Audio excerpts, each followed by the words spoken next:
Hey guys, Munch here with Golden Motor. Today I'm going to break down a CYC Photon Gen 1 motor.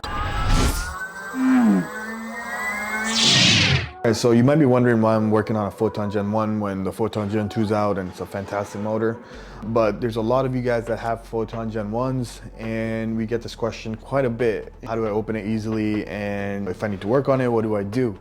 This is an old motor from a customer and I have to open it for some reason, but regardless, I thought I'd show you guys how to get in there, and basically with these two things you can basically get 90-95% of the issues resolved. If you want to get deeper, then you need specialty tools, but for the basic things you don't, so I'll show you guys what to do. The first thing is, if you need to change your controller, all you have to do is there'll be a little sticker here, right, on top of the bolt. So you just open that up, just take the sticker off, and then use a 2.5mm hex key and take that bolt out. All right, so the next step, once you have the bolt off, is right here you'll see there's a line between the two, I would say the heatsink, and then there's where the heatsink ends, and then this is the controller. And then between it you'll see a adhesive, which is a liquid gasket. So basically we need to soften that up a little bit. We don't need to completely take it apart, just soften it up so we can get in there. This makes the job a lot easier. We don't need maybe 30 seconds, a minute max. We don't need to go here where the wires are, because if we get one side in, that side will already come up. Once you have it nice and hot, then just take a razor blade, or you could take a utility blade or any putty knife, and just start working your way here, and then slowly just work your way and use a hammer a little bit and hammer that in. You want to be careful and not to damage the paint, and then just work it all sides. It's in there. So you can already see it coming up. Pry it with your hand once you can get your nail in there, and just pry it up, and that's it. So if you need to replace your controller, you just get a new controller, pop that in there.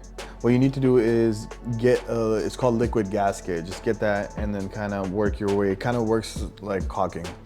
So you just work your way around all the way. Have a thin layer on there, that's enough, because when this squeezes on, it will seal the motor. So you just go all the way around, and then once that's on there, and then just squeeze it down. It's gonna get a little bit messy, it'll come out, so you just wipe it off with a shop towel or something and get it in there as deep as you can, and then screw it back in there and you're done. So again, majority of your problems are gonna be either the controller or the torque sensor or the sprocket clutch, those three things. So the controller, you know how to change already. If you want to change the sprocket clutch or the torque sensor, you need to take the chain ring out. So this is really hard to take out once it's in there. It's been on there for a while. This tool comes with it, which is not very good. So I don't know what CYC was thinking on this one, but they came out with this tool. So this goes like that. This is already pre-loose, so it'll come off pretty easily. And then you just go counterclockwise and it'll come off. But if it's on there really hard, it's still a little bit of pain to get off, but you can get it off. Put some WD-40 in there, and if you have this tool, it works like a charm. So once you're in there, this is your torque sensor. All you have to do is put your thumb in there and pull out, and the whole thing will come out, and your sprocket clutch will come out, and the torque sensor will come out.